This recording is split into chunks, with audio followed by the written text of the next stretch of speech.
मोहित जी, आप अपने विषय में बताइए ज़रा। मेरा नाम मोहित चौधरी है, जो कि मैं बहुत समय से गोकास्ट का कार्य कर रहा हूँ। आप कितने वर्ष से इस गोकास्ट के कार्य को कर रहे हैं? 7 वर्ष हो चुके हैं। गौ माता के गोबर के लकड़ी का जो काम कर रहे हैं, हम 7 वर्ष से इस काम को लगातार कर रहे हैं। तो मोहित जी, आपने जैसे कि बताया कि आप पिछले 7 वर्ष से इस गोकास्ट के कार्य को कर रहे हैं, तो आप हमें बताएंगे कि ये गोकास्ट का कार्य में आप किस तरीके से आए, क्या फ़ायदा है इसका? गोकास्ट का हम आपको फ़ायदा बताते हैं। देखो, जो अंतिम संस्कार में आज से 7 साल पहले पेड़ों की लकड़ियों का उपयोग कर रहे थे, जो जो मोक्ष धाम या फिर जो जो हलवाई हैं, हमारे भाई हलवाई हैं, और जो बड़ी बड़ी कंपनियां फैक्ट्रियों में इसका लकड़ी के पेड़ों के जो गुटके बनते हैं उनका उपयोग होता था। हमने इस गोकास्ट का उपयोग उन जगह किया। अंतिम संस्कार में हमने, जैसे कि पहले पेड़ों की लकड़ी से 500 किलो में एक अंतिम संस्कार होता था, जो कि 250 किलो में हमारी गोकास्ट कर देती है संस्कार। तो एक फ़ायदा तो अपना ये हो गया, और दूसरी जगह हलवाइयों की भट्टियों में जो उपयोग होता था उसकी जगह पे भी गोकास्ट का काम चल रहा है। यानी कि हमने पर्यावरण को बचाने का कार्य किया है इसमें। तो आप ये कहना चाहते हैं कि जो दिन प्रतिदिन पेड़ काटे जा रहे हैं, चाहे वो हलवाई अपने भट्टियों में यूज़ ले रहे हैं, चाहे बड़े बड़े बॉयलरों में यूज़ हो रहा है, या फिर वो शमशान घाट में किसी भी अंत्येष्टियों में यूज़ करा जा रहा है, तो अब आपने जो है उसका एक विकल्प ये निकाला है कि गाय के गोबर से जो आप ये लकड़ी बना रहे हैं, इस गाय की गोबर की लकड़ी को आप उसमें यूज़ करें, तो इससे पर्यावरण भी बचेगा। आपका यही संदेश है? जी, मेरा बिल्कुल यही संदेश है, जो कि अब से पहले यानी 7 साल पहले कोई यह विकल्प नहीं था हमारे पास कि पेड़ों की लकड़ी की जगह उपयोग क्या करें हम। ऐसा उपयोग कोई लकड़ी बनी नहीं थी आज तक, जो कि हमने गोबर की लकड़ी को बनाकर यह एक विकल्प तैयार किया है कि गोकास्ट जलाएं।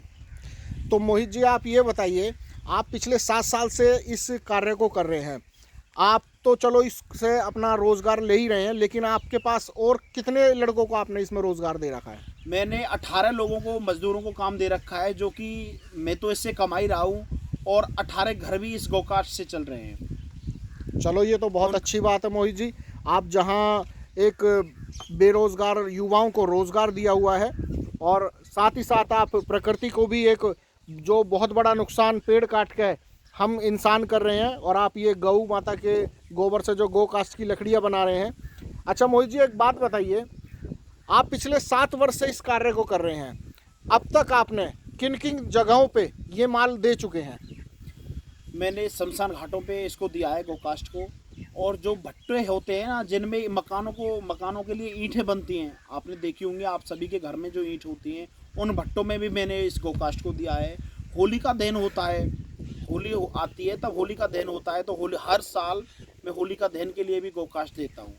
और जो हलवाई अपने बरसाना में जो हलवाई मिठाई बनाते हैं, बर्फ़ी पेड़ा जो जो मिठाई बनाते हैं, उनके लिए भी मैं हर महीने गोकास्ट जाती है। उनकी जो मिठाई पूर्णतः बनती है वो गोकास्ट से बनती है, बल्कि पेड़ों की लकड़ी का वो उपयोग नहीं करते।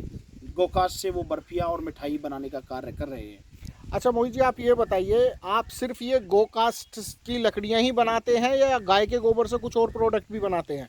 अभी तो हमने गाय की गोबर की लकड़ी बना रहे हैं। एक हमने और प्रोडक्ट तैयार किया है हवन सामग्री युक्त, जिसमें हमने 11 सामग्रियां यूज किए हैं। सामग्री है कपूर कचरी हो गई, गंधक हो गया है। ऐसे 11 सामग्रियों को युक्त करके हमने गौ में उपले का निर्माण किया है, जो कि हमने आपको पहले वीडियो में दिखा चुके हैं। आप देख सकते हैं, जो गौ में उपले का उपयोग अपने घर में एक हवन में उसका उपयोग कर सकते हैं, उसके साथ जो कि घर में अच्छी सुगंध और पर्यावरण को अच्छा करने के लिए उसमें ज़रूरत है। चलिए मोहित जी, बहुत बहुत धन्यवाद। आप बहुत अच्छा कार्य कर रहे हैं, और आप प्रकृति को बचाने के लिए इतना सुंदर कार्य कर रहे हैं, और हम आशा करते हैं कि ज़्यादा से ज़्यादा लोग बाग आपको सपोर्ट करें और गोकास्ट को अपने प्रयोग में लेकर आएँ। बहुत बहुत धन्यवाद। जय गौ माता की, जय श्री राम।